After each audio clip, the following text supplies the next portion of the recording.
निंदा करते हैं। जिस तरीके से ये विरोधियों द्वारा एक प्रायोजित कार्यक्रम और प्रोपेगेंडा चलाया जा रहा है, जिससे हमारी पार्टी जनशक्ति जनता दल को कमजोर करने के लिए देखेंगे तो उनका जो सोशल मीडिया है, जिस लड़के ने आरोप लगाया है, उसके सोशल मीडिया पे देखिएगा तो एक दूसरे को लाइव में आकर अभद्र अभद्र गालियां दी गई। दोनों एक दूसरे को गाली दे रहे हैं और क्योंकि हमारे नेता तो ऐसे सहज हैं कि हर व्यक्ति से मिल लेते हैं, बहुत सहजता से। इसलिए बात है एकदम निश्चित है, ये तो एकदम कि जिस तरीके से वो जयचंदों की बात करते हैं वो एकदम है।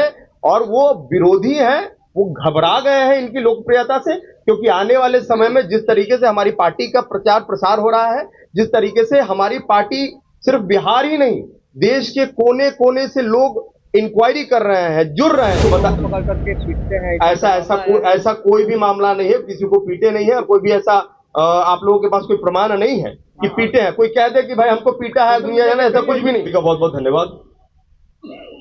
मैं हमारे आदरणीय नेताजी ने आज प्रेस कॉन्फ्रेंस बुलाई थी और इसका मुख्य उद्देश्य ये था कि लगातार कई दिनों से हमारे आदरणीय नेता तेज प्रताप जी के छवि के ऊपर लगातार कई असामाजिक तत्व और कई ऐसे लोग जो इनकी छवि को धूमिल करना चाहते हैं, उनके ऊपर कई ऐसे अनर्गल बयान दे रहे थे, जिससे हमारे आदरणीय नेता की छवि खराब हो रही थी। आज भी सुबह में एक भ्रामक जो है, आप वीडियो भी देख रहे होंगे कि एक बच्चा है चिल्ला रहा है और ये कह रहा है कि भाई हमारे साथ अभद्र व्यवहार हुआ है। तो हम ये कहना चाहते हैं कि देखिए, इस तरह का कोई भी प्रोपेगेंडा जो हमारे नेताजी के ऊपर चलाया जा रहा है, हम उसका खंडन करते हैं और हम इसकी कड़ी निंदा करते हैं। जिस तरीके से ये विरोधियों द्वारा एक प्रायोजित कार्यक्रम और प्रोपेगेंडा चलाया जा रहा है, जिससे हमारी पार्टी जनशक्ति जनता दल को कमजोर करने के लिए, हमारे कार्यकर्ताओं को तोड़ने के लिए, क्योंकि हमारी पार्टी ने बहुत कम समय में जितनी लोकप्रियता हासिल की है, शायद ही किसी पार्टी ने इतने कम समय में लोकप्रियता हासिल की होगी। तो इससे घबराकर कई ऐसे लोग हमारे नेता की छवि को धूमिल करना चाहते हैं, हमारे पार्टी को तोड़ने का प्रयास कर रहे हैं। तो हम उनको स्पष्ट कर देना चाहते हैं कि उनके ऊपर हम लोग अब लिखित कार्रवाई कर रहे हैं। एक और मैं बात बता दूं कि हमारे पार्टी का, हमारे ऑर्गेनाइजेशन का अभी एक सोशल मीडिया पे कई सारे प्लेटफॉर्म पे कई सारे ये बने हुए हैं, कई सारे पेजेस बने हुए हैं। तो हम ये भी कहेंगे कि हमारे बहुत सारे पेजेस नहीं है, हमारा कोई भी वेबसाइट भी नहीं है। अभी वेबसाइट भी आप देखिएगा तो हमारे नाम से कई वेबसाइट बने हुए हैं, जिससे कार्यकर्ता लोग और जिससे कई जनता लोग भ्रमित हो रही है।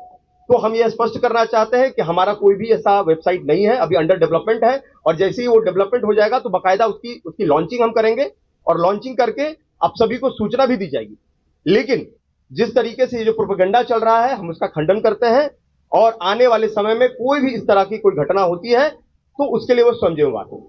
आप सबका तो आरोप लगा रहा सीधा कि तेज प्रताप के सामने ही हमको पीटा गया है, फोन भी लिया गया है और वीडियो बनाया गया। इसका कोई भी प्रमाण नहीं है, पूरा तथ्यहीन बात है। ये दो गुटों के बीच की लड़ाई थी, जो दोनों ने आपस में ही, चूंकि दोनों महुआ के रहने वाले हैं, दोनों कई एक साथ में देखे होंगे और इसके पूर्व में भी आप जब देखेंगे तो उनका जो सोशल मीडिया है, जिस लड़के ने आरोप लगाया है, उसके सोशल मीडिया पे देखिएगा तो एक दूसरे को लाइव में आकर अभद्र अभद्र गालियां दी गई। दोनों एक दूसरे को गाली दे रहे हैं और क्योंकि हमारे नेता तो ऐसे सहज हैं कि हर व्यक्ति से मिल लेते हैं, बहुत सहजता से मिल लेते हैं और हर जगह इजीली अवेलेबल है। तो होता क्या है कि कई लोग जब महुआ से, चूंकि महुआ से विशेष प्रेम रहा है उनको, तो वहां से जब लोग आते हैं तो उनसे मिलते हैं, उसमें कोई भी कोताही नहीं करते हैं। लेकिन वो भी समर्थक है और ये भी समर्थक है। तो कल नेताजी के साथ वो आए जरूर थे यहाँ पे, नेताजी ने उनको कहा कि भाई तुम दोनों के बीच का मामला है, उसको दोनों मिलकर सुलटा लो, और नेताजी ने उनको यहाँ से चलता कर दिया। लेकिन ये बात जब विरोधियों को पता चली तो विरोधियों ने एक बच्चे को, एक कहना कि ट्रैप के अंतर्गत उसके माइंड को वॉश किया और इनके विरुद्ध में इस तरह का प्रोपेगेंडा चलाने को उसको मजबूर किया, चाहे जिस भी माध्यम से हो, ये उन्होंने किया। कौन कर रहा है? जाहिर सी बात है, विरोधी, आपको पता है कि कितने विरोधी हैं हमारे, आप सभी को पता है कि हमारे कितने विरोधी हैं, किस तरीके से इनकी छवि को लगातार धूमिल करने का प्रयास कर रहे हैं। आपको भी पता है, ये हमको बताने की जरूरत नहीं है कि किसको जेजेडी से खतरा है। इसके पूर्व में भी आप देखे होंगे कि वो महनार गए थे तो उनके ऊपर पथराव हुआ। किसने पथराव कराया? जिस नेता को कोई भी जीरो हेटर्स हैं इनके, आप जब देखेंगे तो इनके ऊपर कोई भी नेगेटिव कमेंट्स नहीं आता है, इनके वेबसाइट पे कभी, इनके कोई भी सोशल मीडिया पे कोई नेगेटिव कमेंट नहीं आता है। ऐसे नेता के लिए इस तरह का अपशब्द, इस तरह का बात कोई अगर करता है तो ये बहुत गलत है और सरासर गलत है। किसी पार्टी पर आरोप लगा रहे हैं। चंदों की बात करते हैं उनका भी हाथ है। ऑब्वियसली बात है, एकदम निश्चित है ये तो एकदम, कि जिस तरीके से वो जयचंदों की बात करते हैं वो एकदम है, और वो विरोधी है, वो घबरा गए हैं इनकी लोकप्रियता से, क्योंकि आने वाले समय में जिस तरीके से हमारी पार्टी का प्रचार प्रसार हो रहा है, जिस तरीके से हमारी पार्टी सिर्फ बिहार ही नहीं देश के कोने कोने से लोग इंक्वायरी कर रहे हैं, जुड़ रहे हैं, तो आने वाले 5 सालों में हमारी पार्टी एक बड़ी पार्टी बन के उभर रही है। इस बात से लोग घबरा गए हैं। आप लोग कानूनी कार्रवाई करेंगे?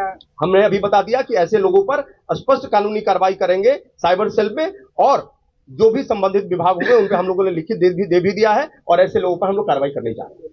आप कह रहे हैं कि ये प्रोपेगेंडा फैलाया जा रहा है, लेकिन पहले भी ऐसे कई मामले आ चुके हैं तेज प्रताप। मैंने आपको पकड़ करके पीटते हैं, ऐसा कोई भी मामला नहीं है, किसी को पीटे नहीं है, और कोई भी ऐसा आप लोगों के पास कोई प्रमाण नहीं है कि पीटे हैं। कोई कह दे कि भाई हमको पीटा है दुनिया जाने, ऐसा कुछ भी नहीं। 2 मिनट उनके साथ कुछ भी ऐसा अभद्रता हुआ, अगर रिपोर्टर थे, उनके पास कैमरा भी था, सब चीज था, ऐसी कोई चीज हुई नहीं हुई। तो मैं कहता हूं कि देखिए, लोग बुरा कहने वाले बुरा बोलेंगे, कुछ तो लोग कहेंगे, लोगों का काम है कहना, छोड़ो बेकार की बातों में कहीं बीत न जाए रहना। तो हम लोग चाहते हैं कि हम लोग बहुत मजबूती से काम करें। जनशक्ति जनता दल युवाओं की पार्टी है, युवाओं के लिए समर्पित है, और हमारे नेता युवाओं के लिए काम कर रहे हैं, बिहार के लिए काम कर रहे हैं, और गरीबों के लिए, शोषितों के लिए और वंचितों के लिए काम कर रहे हैं।